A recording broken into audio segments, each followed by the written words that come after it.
ఇంకా నీ ముఖం చూసే ఊరుకుంటున్నాను ఒకలా. మర్యాదగా వాళ్ళని ఇక్కడి నుంచి వెళ్ళిపోమని చెప్పు. అదేంటండి, వాళ్ళకి ఇంకేం ప్రాబ్లం రాదు, నన్ను నమ్మండి. దాని ముఖం చూడటమే పాపం. ఆంటీ కోపడకుండా ఒకసారి వినండి. నీకేం తెలీదా ఆద్యా? ఇంకా ఇక్కడే నుంచున్నారే, వాళ్ళని ఎక్కడో చోటుకెళ్ళి చావమను. అరే, కలిసి బతుకుదాం అనుకుంటే చచ్చిపోమంటారేంటండి? మాట్లాడుతుంటే మధ్యలోకి వస్తున్నావు. అసలు ఎవరు నువ్వు? నీకేం సంబంధం? నీకు నాకు సంబంధం ఉంది కదా. నేను మీ కూతుర్నే కదా. ఏం తెలుసు నా గురించి నీకు మీ ఆయనకి? ప్రవళిక, నిజంగానే ఏం తెలీదా ఆంటీ? ఇష్టం కష్టం చెప్పుకోవాలనిపించి నాన్న మీతో మాట్లాడాలంది అంటే తప్పించుకొని తిరిగేవాడు. ఎక్కడ ఏం అడుగుతానో ఏం చెప్తానో అని. ఇక ఈవిడ మైండ్ సెట్కి తగినట్టుగానే నేను ఉండాలి. ఇంట్లో ఆడపిల్ల కన్నీళ్లు తుడవడానికి చేతులు రానప్పుడు మాటలు కూడా రాకూడదమ్మా. ఎవరో ఆడదైనా తన ఇంట్లో మనిషి అనుకొని కన్నీళ్లు తుడవాలనుకునేవాడికి ఏ సంబంధం ఉండక్కర్లేదమ్మా.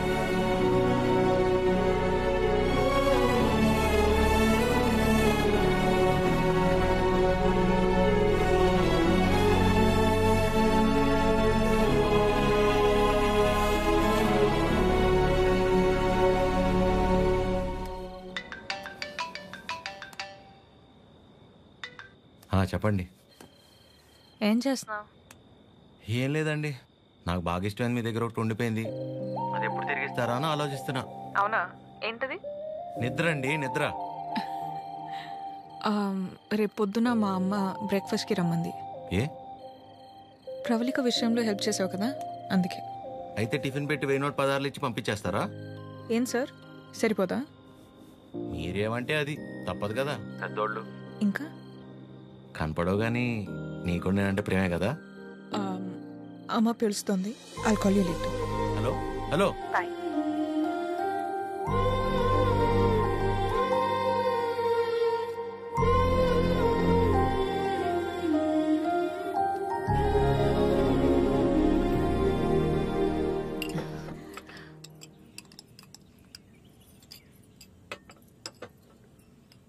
ఏదున్నా ఫ్యాక్టరీలో మాట్లాడి అట్నుంచటే పంపించేస్తాను తప్ప ఇంటిదాకా ఎవరైనా రావటం చాలా రేర్.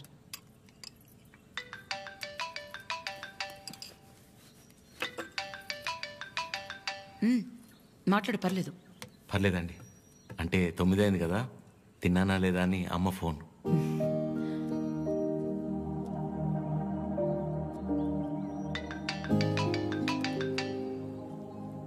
పద్మమ్మ సేమ్, తిన్నానా లేదా అని. ఇంట్లో నేను ఒక్కనే మగ పిల్లాడిని, అందుకే చిన్నప్పటి నుంచి వాళ్ళకన్నీ నేనే. ఒకసారి రమ్మని చెప్పు మీ ఇంట్లో వాళ్ళని.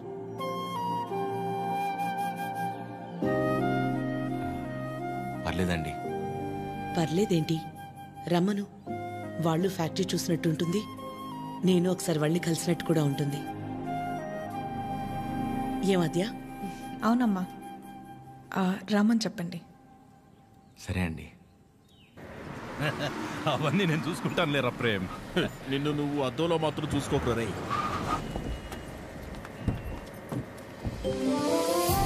చిరు, ఎలా ఉన్నావురా? బాగున్నామా? నువ్వు లేకుండా ఇంట్లో ఏం తోచట్లేదు. టైంకి తింటున్నావా? ఇక్కడంతా బానే ఉందిగా. ఎక్కడ ఉంటున్నావు? అన్నీ ఇప్పుడే చెప్పాలా, తర్వాత చెప్పచ్చా? సరే సరే, తర్వాత మాట్లాడుకుందాం. బకుల గారు నమస్తే. నమస్తే. లక్ష్మమ్మ, పద్మమ్మ, శారదమ్మ, శాంతమ్మ, గౌరమ్మ. అందరూ అమ్మలు సరే, ఇంతకీ అసలు అమ్మెవరో? కడుపులో 9 నెలలు మోసాను కాబట్టి సీనియర్ అనే తప్ప వాడి విషయంలో అందరూ ఈక్వలే. ఆద్య ఎక్కడ? అంటే పద్మమ్మ అందరినీ బాగా కలిపేసుకుంటుంది అనమాట. కీర్తన పెళ్లి జరిగింది కదండి, అక్కడ కలిశారనమాట. అంతే కదా? ఇంట్లో ఉంది. Hello aunty. నమస్తే. ఆడపిల్ల ఇలా ఉంటే తన ఎంత అందంగా ఉందో అద్దంలోకి చూసి తెలుసుకోవాల్సిన అవసరం లేదు. తనని చూసే వాళ్ళ కళ్ళలోకి చూస్తే చాలు నా దిష్టే తగిలేలా ఉంది. ఆద్య, నీకోసం పనీర్ జిలేబీ డబ్బా ఇవ్వకపోయినా పర్లేదు, మొత్తం తినేసాయి.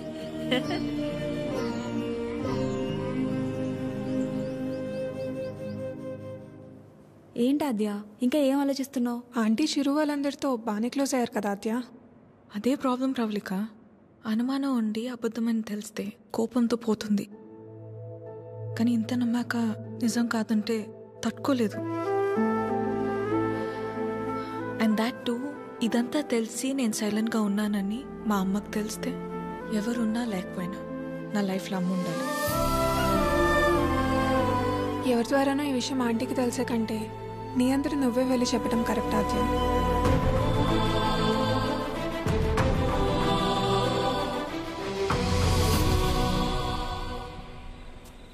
ఆ గొలుసు కొనడానికి మా లక్ష్మి 4 షాపులు తిరిగింది. ఫ్యాక్టరీ వర్కర్స్ లా కాకుండా ఫ్యామిలీ మెంబర్స్ లా చూసుకుంటున్నారు.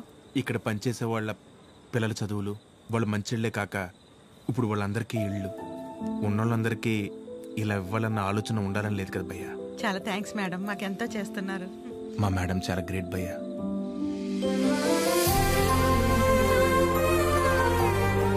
సరే సరే. ప్రేమ్, ఫుడ్ ఐటమ్స్ లో ఏం బాగున్నాయి రా? అన్నిటికంటే నువ్వు రా అన్నది బాగుందిరా. కూర్చోండి ఆంటీ. ఏంటి అందరూ చాలా సీరియస్గా మాట్లాడుకుంటున్నారు? ఏం లేదు, నీ గురించే. ఫ్రిడ్జ్లో పెరుగు ప్యాకెట్ పెట్టడం మర్చిపోతేనే మేమందరం కలిసి 10 నిమిషాలు మాట్లాడతాము దాని గురించి. అలాంటిది నువ్వు ఒక్కదానివే ఫ్యాక్టరీ, ఇల్లు, బిజినెస్ ఇదంతా ఎలా సాధ్యపడిందా అని. ఓ అదా, ఆద్య వల్లే. లైఫ్లో ఇంక హోప్ లేదు, అంతా అయిపోయిందనుకున్నాను. అప్పుడు ఆద్యకి 8 ఏళ్ళు. ఒకరోజు నా దగ్గరికి వచ్చి, అమ్మా నేనేమైనా తప్పు చేశానా అంది. నువ్వు తప్పు చేయడం ఏంటి అంటే ఏమందో తెలుసా? నేనే నీ ప్రపంచం అంటావు కదమ్మా, నువ్వెలా ఉన్నా అది నా వల్లే కదా. నువ్విలా ఉన్నావంటే నేనేదైనా తప్పు చేసుంటే చెప్పు, ఇంకెప్పుడు చెయ్యను అంది. ఆ క్షణం అనిపించింది ఇంకెప్పుడు తన నా దగ్గరకు వచ్చి అలా అడిగేలా నేనెప్పుడు ఉండకూడదని.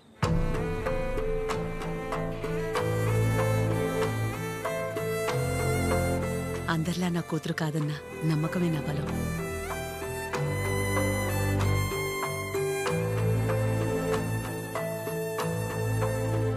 మీ బలం మీ చిరు, మీ పెంపకం తన ప్రవర్తనలో కనిపిస్తుంది. చాలా బాగా పెంచారు మీ చిరుని. చిరు, ఇంతమంది ఆడవాళ్ల మధ్య పెరగడం నీ అదృష్టం.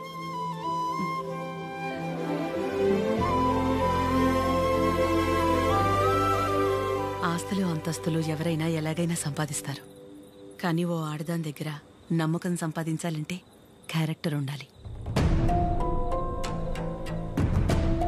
ఎలాంటి పరిస్థితుల్లోనూ ఏ కారణం చేత నీ వల్ల వాళ్ళకి ఏమచ్చ రానివ్వదు.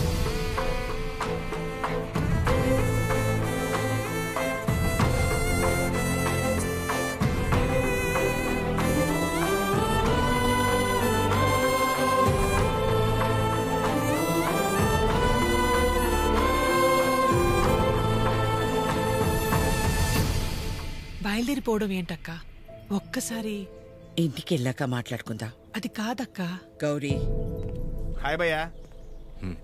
నమస్తే అండి. మీరందరూ ఇక్కడుంటే ఆవిడేంటి మేడం గారు ఇంటి వైపు వెళ్తుంది? ఎవరు? మన పద్మం గారు. వకలా,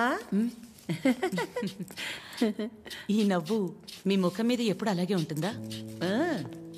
మొదట్లో నేను అందరిలాగే ఉండేదాన్ని వకలా. మన కడుపులో ఒకరు పుడితే గాని ఆడదాని జీవితం పరిపూర్ణత చెందదు కదా.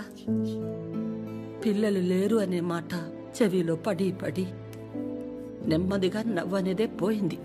పోయేదాకా ఇక అంతే అనుకున్నాను. మా చిరంజీవి పుట్టగానే అలాగే తీసుకొచ్చి మొట్టమొదటిగా నా చేతుల్లో పెట్టారు. ఆ క్షణం ఎక్కడి నుంచి వచ్చిందో ఆ నవ్వు అలాగే ఉండిపోయింది. ఈ నవ్వు నాది కాదు, వాడిది.